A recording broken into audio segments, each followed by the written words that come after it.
On aura besoin de 2500 nouveaux ingénieurs en robotique d'ici à 2025. Notre université peut en former environ 200 par an, donc on sera rapidement à court. Les compétences ne suivent pas toujours, donc il faut donner un signal fort.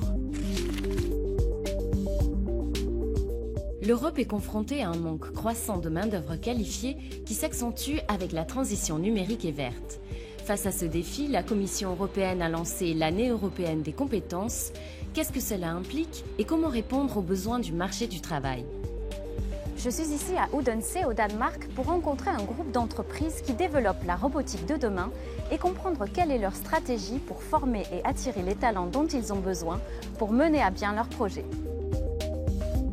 Le consortium Next Gen Robotics développe une nouvelle génération de robots et de solutions autonomes. Il regroupe des universités et des entreprises locales comme Inrotech qui conçoit des robots soudeurs.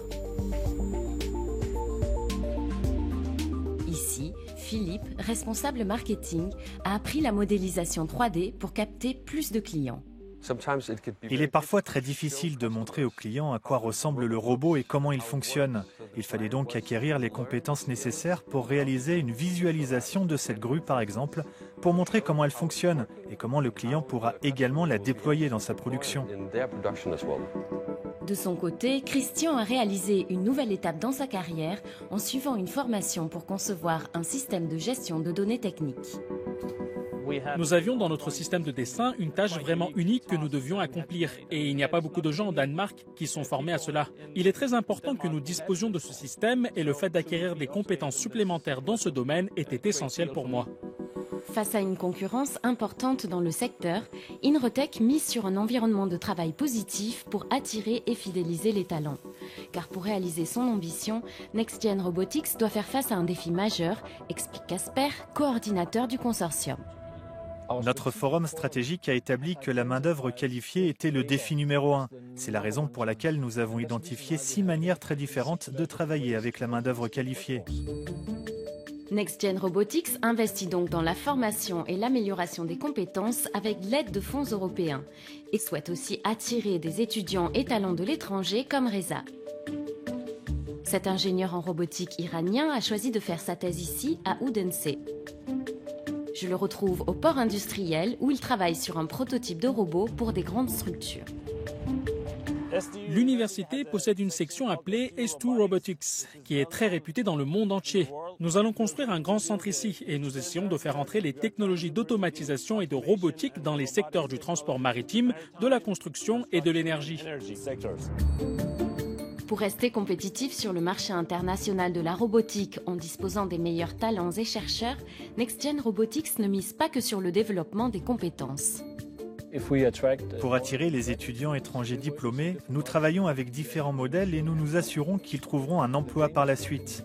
Les entreprises danoises s'efforcent d'être des lieux de travail attrayants. L'idée, c'est que l'on peut travailler dans une entreprise en apportant réellement ses compétences, sans être réduit à une simple fonction. En 2022, le taux de postes vacants dans l'Union européenne était de 2,8%, allant de 0,8% en Roumanie à 4,6% en Autriche. Ce taux est plus élevé que le niveau d'avant la pandémie dans la plupart des États membres. Alors, quelle est la stratégie de la Commission européenne pour booster les compétences? Voici notre cours accéléré. Dans l'ensemble de l'Union européenne, les employeurs disent avoir du mal à trouver des travailleurs avec les compétences nécessaires. Un quart des 25 millions de PME européennes considèrent le recrutement de cadres et de personnel de qualité comme leur problème numéro 1. Le socle européen des droits sociaux garantit le droit à l'éducation et à la formation. Pour autant, seuls 37% des adultes suivent une formation. L'Union souhaite porter ce chiffre à 60%. L'année européenne des compétences a 4 objectifs principaux. Promouvoir les investissements dans la formation et le perfectionnement professionnel, s'assurer que les compétences soient adaptées aux besoins des employeurs, mettre en adéquation les aspirations et les compétences des citoyens avec les possibilités offertes sur le marché du travail, et enfin attirer des personnes qualifiées de l'extérieur de l'Union. L'un des outils clés pour y parvenir, c'est le pacte pour les compétences qui aide les organisations publiques et privées à identifier les manques en matière de compétences et à y remédier. Aujourd'hui, ce pacte regroupe près de 1500 organisations qui, toutes ensemble, s'engagent à fournir aux citoyens européens au moins 10 millions de possibilités de perfectionnement et de reconversion professionnelle. Pour mettre en œuvre cette stratégie, la Commission européenne a débloqué 65 milliards d'euros pour encourager les États, les régions et les entreprises à investir dans la formation. Alors, pourquoi a-t-on besoin d'une année européenne des compétences? Je pose la question au commissaire européen Nicolas Schmit. Qu'est-ce que vous espérez accomplir grâce à cette initiative?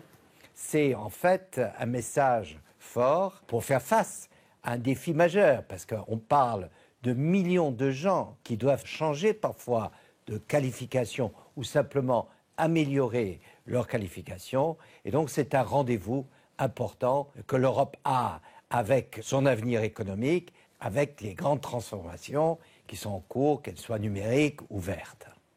De quelles compétences a-t-on le plus besoin à l'heure d'aujourd'hui en Europe?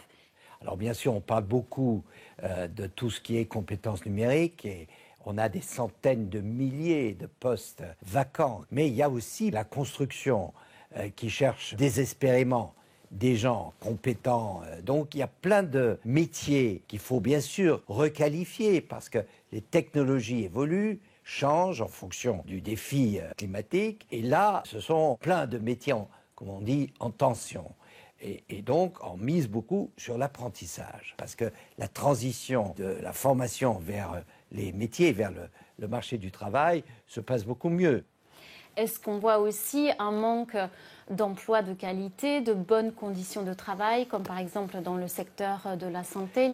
Dans le secteur de la santé, il y a des pénuries, il y a d'ailleurs des conditions de travail qui ne sont pas toujours adaptées, et donc il faut former davantage de personnes, mais il faut aussi une reconnaissance à la fois sur un plan, je dirais, de société, mais aussi sur un plan simplement de salaire. Justement, comment motiver les gouvernements, les entreprises, tous les acteurs à investir, à appliquer le principe de la formation tout au long de la vie?